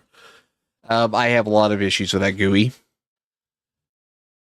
All right. So variable worked, but var x will not compile because it's trying to variable a variable. But x can be anything, but it's not a proper name because it does. I can understand why that doesn't work because it's a variable, but you're literally just putting one letter. It's got no context for that. Focused on stability, not being bleeding edge, a sort of install once, update safely, routinely sort of philosophy. New software built into the binary package as soon as the changes are pushed into the web. I now that is something I wish more developers would look at. Like, don't update necessarily, or not necessarily like every day, like some of these freaking apps on mobile do, but like routinely, as in like once or twice, like 2 or 3 times a month. That's what I define as routinely. Oh, Flight Simulator. Yeah, I actually do fly in Flight Simulator. I gotta rearrange my desk so I could use my yoke again. But I have a full TCA setup, rudder pedals, and everything. Or for side sticks, yoke with the honeycomb stuff. I actually want to get the mini cockpit SCU for the Airbus, and just add that to my setup. The bug fixes, stability improvements. Oh god, yes, I hate those. Like, please just tell me what you're fixing. Don't just say various bug improvements. That doesn't tell me a thing. Like, what specifically are you addressing? I don't need like specific lines of code, but like, what issues are being addressed? It's a stability improvement that doesn't tell me what was causing the instability. The and then you skip there and use uh okay, so one thing I can criticize this book on. It says it's worse when the code comes to the internet because you don't really have all the information. For that reason, I'll usually avoid variable in this book and recommends that you skip variable and use specific types for your code. I definitely understand that.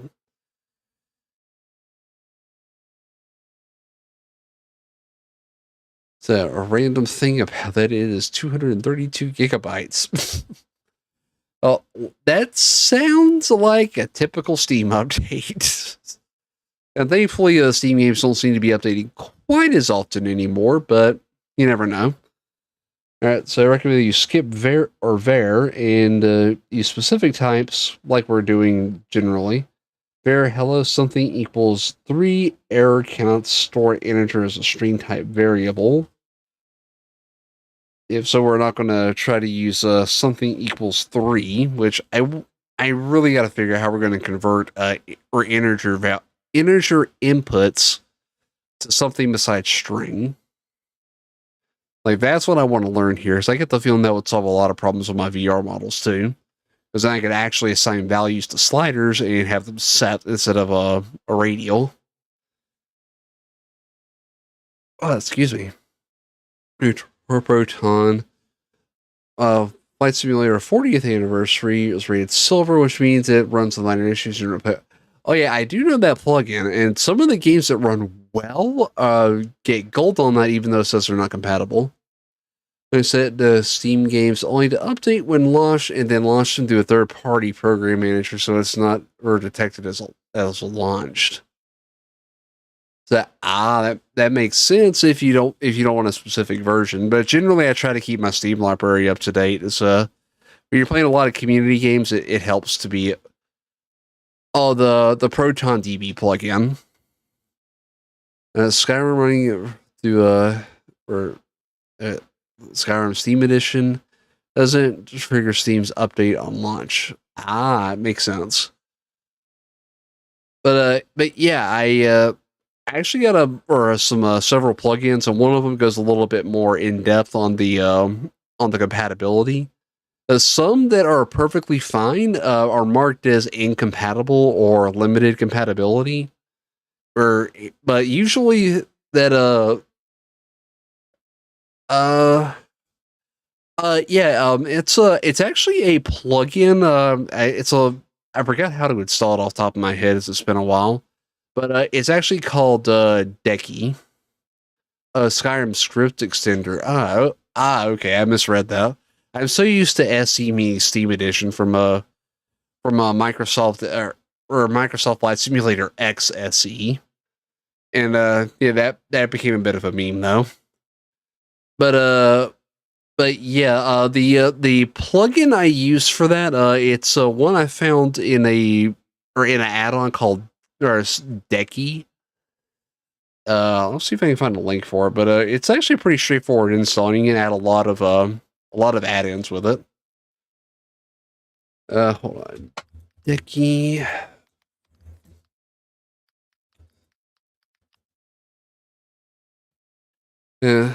Decky loader.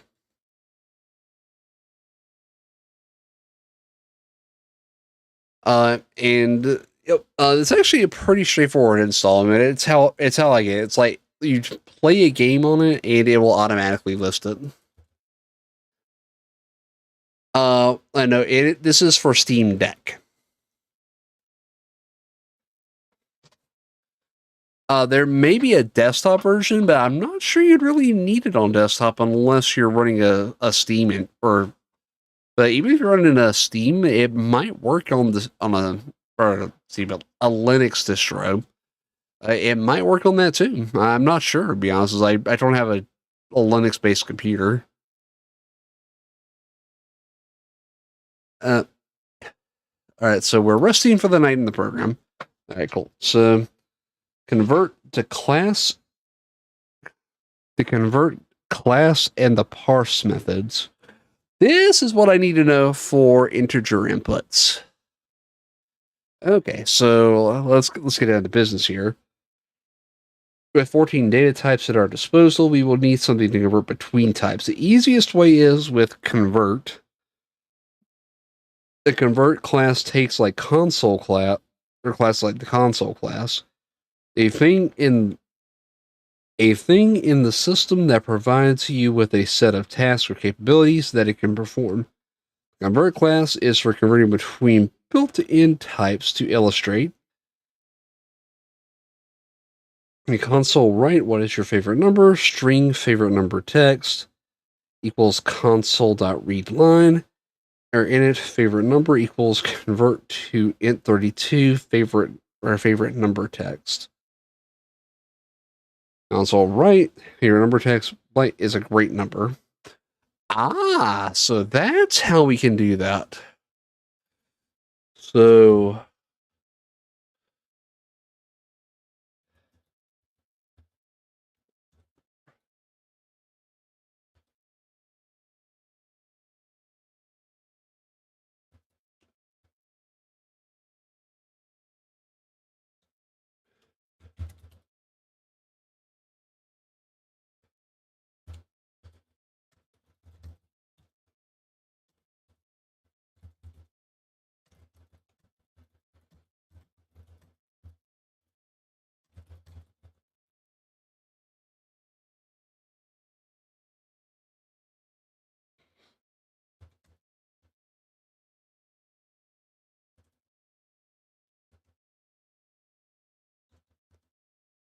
that's not.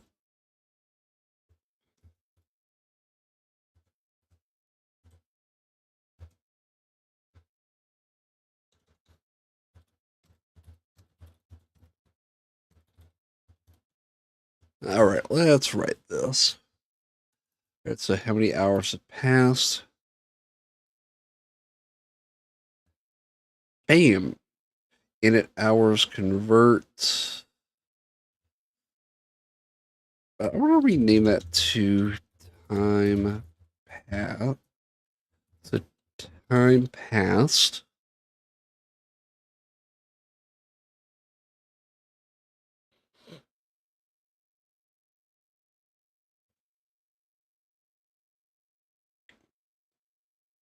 All right, so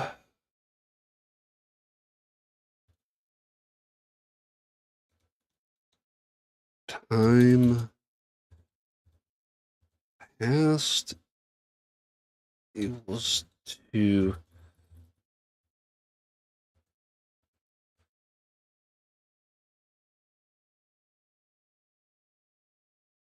I get the feeling that's going to be wrong. So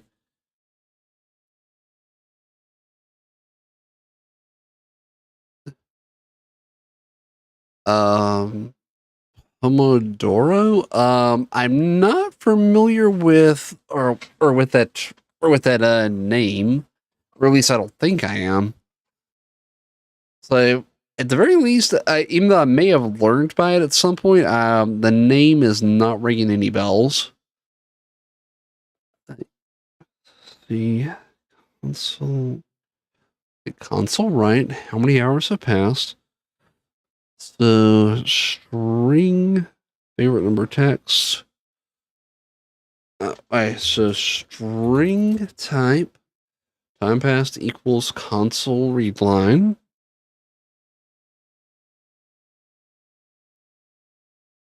Time passed text.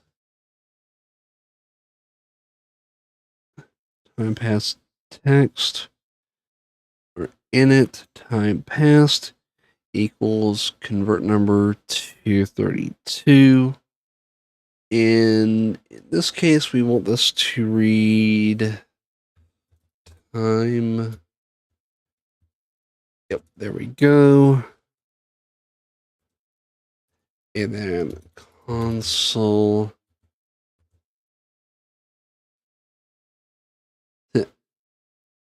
You have slept for time passed hours.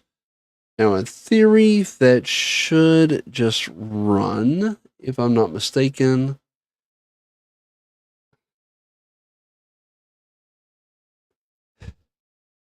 That Void Linux has a cool logo. Are you mean there, Jay? Oh, but oh yeah, Lunum. What is the Pomodoro method? Yeah, I'm actually curious. Uh, uh, Thora Creme issue 5 Lizard Brand form. So I'll definitely have to look at it.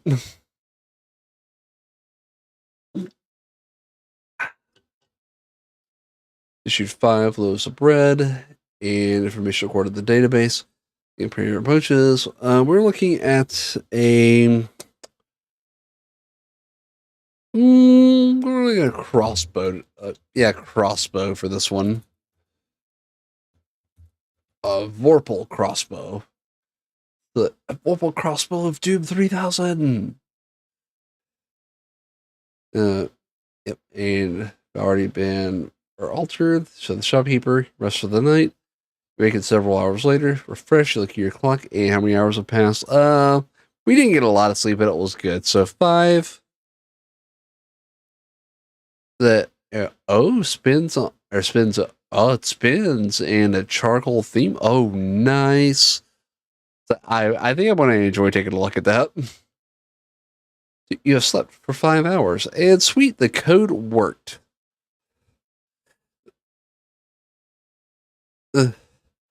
The I actually don't know off the top of my head. It is to get a to-do list and a timer. You set your timer for 25 minutes and focus on a single task until the timer rings. When your session ends, mark off 1 Pomodoro and record what you completed. I can't say I've actually tried that before. 25-minute work sprints the core of the method, but Pomodoro also practice including 3 rules for getting the most out of each interval. I can't say I'm familiar with it actually, though. That normally timers in my brain don't mesh unless it's streaming, and then I'm very cognizant of the timer, mainly because I have a hard stop at the end of it usually on most nights. So I know with timers, generally my brain does not do well. Like there, I don't know why, but it's like a cognitive dissonance. When I see a timer, I become resistant to whatever I'm supposed to be on task with. If that makes sense. Like, if you don't tell me there's a timer, I usually get it done a lot better.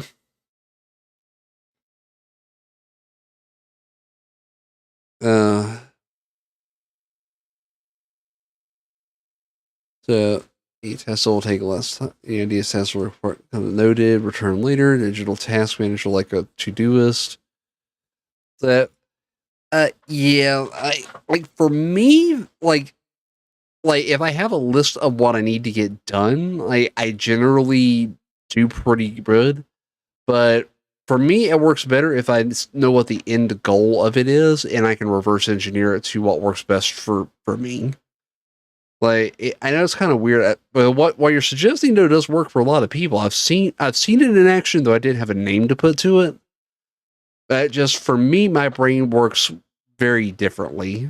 So when I see a timer, I instantly go like, nope, don't want to do it. I'm walking away, which I know is really kind of weird.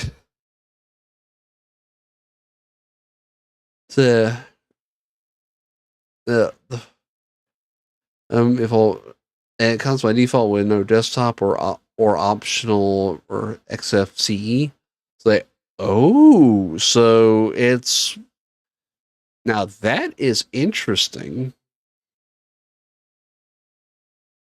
Like that is very interesting, but that would explain. Like it seems like it's a bare bones power user type thing. It's like, yeah, that is bare bones get to work Linux. All right, so we can close that. So we have what we need there. Sweet. So, but yeah, I think in this case, like kind of framing this course as an RPG, it really gets me to where I want to learn it, and it gives me something that isn't a timer, but it gives me something that I can kind of associate with the story. And I know it might sound kind of weird, but this all names above are straightforward: 2 byte, 2 integer, 2 decimal. A method. So when it's convert to data type. Okay, so that makes sense. Why I say 2 byte, 2 integer, 16, 2 integer, 32, 64. Maybe short, integer, long, to character, to float, or to single, which would be a float. So the method names are slightly different. Okay, so I would need a reference chart for that because there's no way I want to memorize that. So, but in this case, it's converted to integer or to int. Even though it says int32 is just integer or by a function type.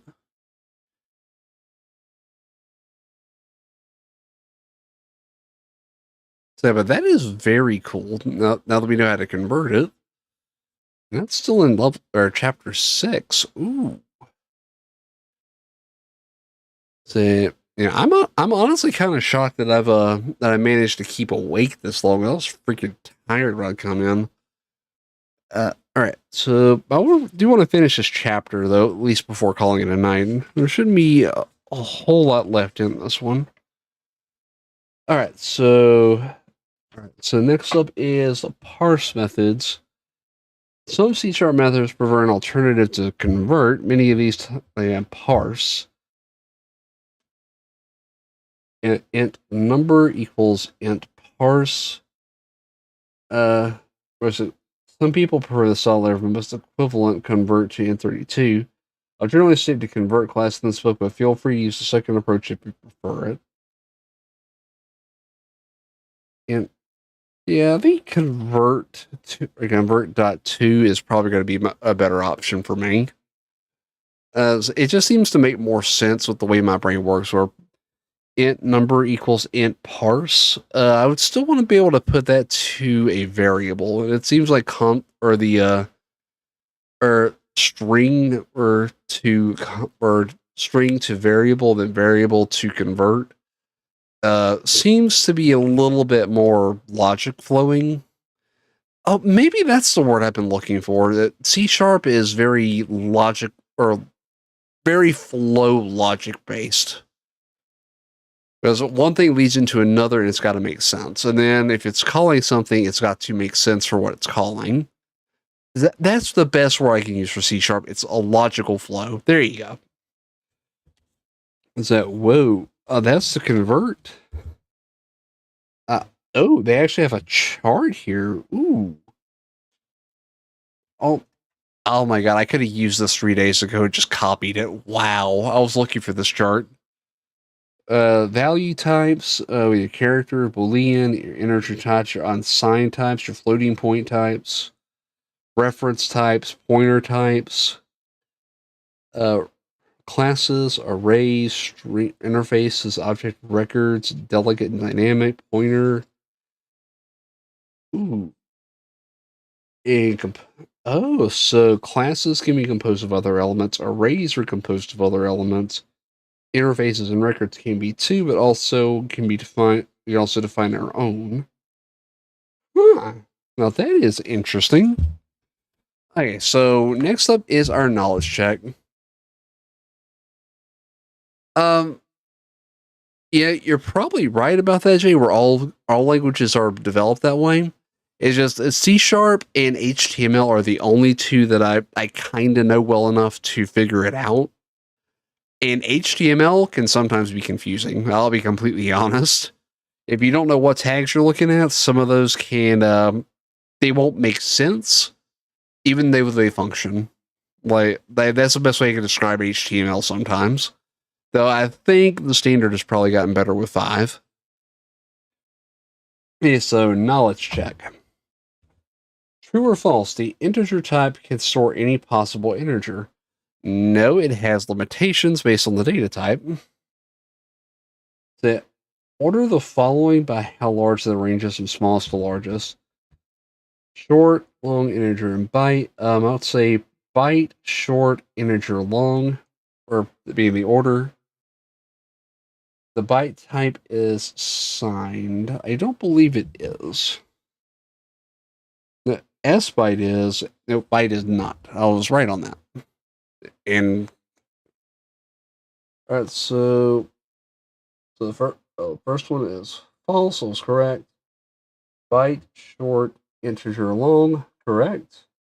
And right on that, it's which can store higher numbers, integer or U integer? I'm going to say U integer. Yep, that is correct.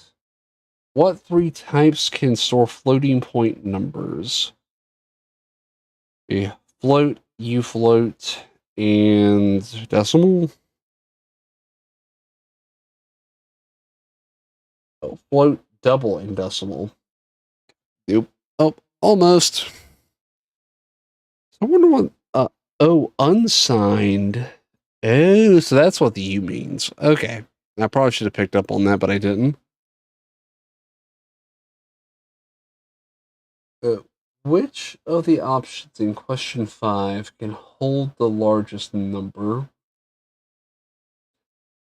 I would say double. It looks like that is a correct answer according to the answers. Sweet. So number 7. Which of the options in question 5 is the most precise? I would say decimal. Yep, and decimal is in fact correct. Sweet. What type does the literal value have, including the eights have? That would be a string. Yep, and that is correct. What type source true or false? Boolean. Yep, and that's correct. So we got all but part of one answer. I'd say that's actually pretty good, and I believe that wraps up the chapter. So, yep, that brings us to level 7, aka chapter 7. So I'm going to bookmark it there and notate this in our code.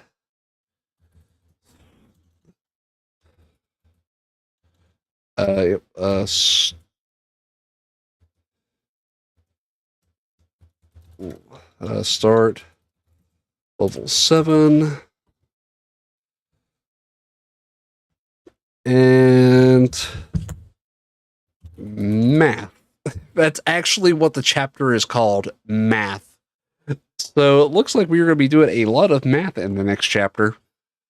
But I do not want to start that tonight because that is a completely different section of code, and it looks like we are going to be. Yeah, that is going from page 51 to 62, so that's actually quite a bit of code. And then we start console 2.0. Oh, we actually are. Level 8's going to be fun. That's my entire goal, is at the level 8. Then, alrighty, so we've been going at it for a little over 2 hours. I think it's a good place to call it for the night. So I think that's going to be a short stream either way. I think we got quite a bit accomplished here. The program is working. We have our different sections, timers. All of our data types have been declared. We have even some flavor text in here. And we have our section marked out. So I think we are good to go here. So I really do appreciate everyone hanging out. On the Twitch side, we will be raiding out. I don't think I have the option to raid or redirect on any other platform at this point. But it would be nice if we could, but I don't think we do. And let's see who all we got online. Let's see. Let me make sure my list is up to date on who all is on.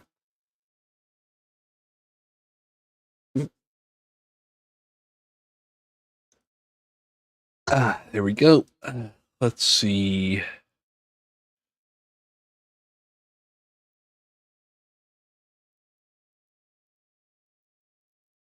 Oh, speaking of Dungeons and Dragons, since we are actually doing a Dungeons and Dragons style coding thing, it seems oddly appropriate to actually raid into a Dungeons and Dragons stream. Let's say Pixel Kitten is going to be our candidate for that. She is an awesome streamer. Really think you should go check her out. Let's see. So at.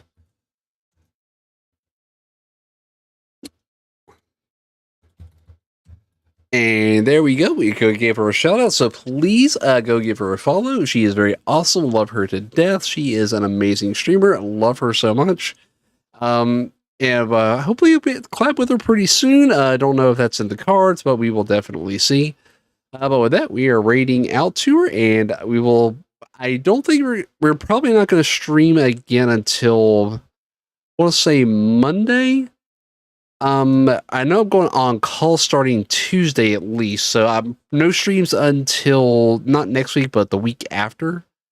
And with that, we will see you all back then. Keep an eye out on Twitter for the schedule. Goodbye, everybody, and take care.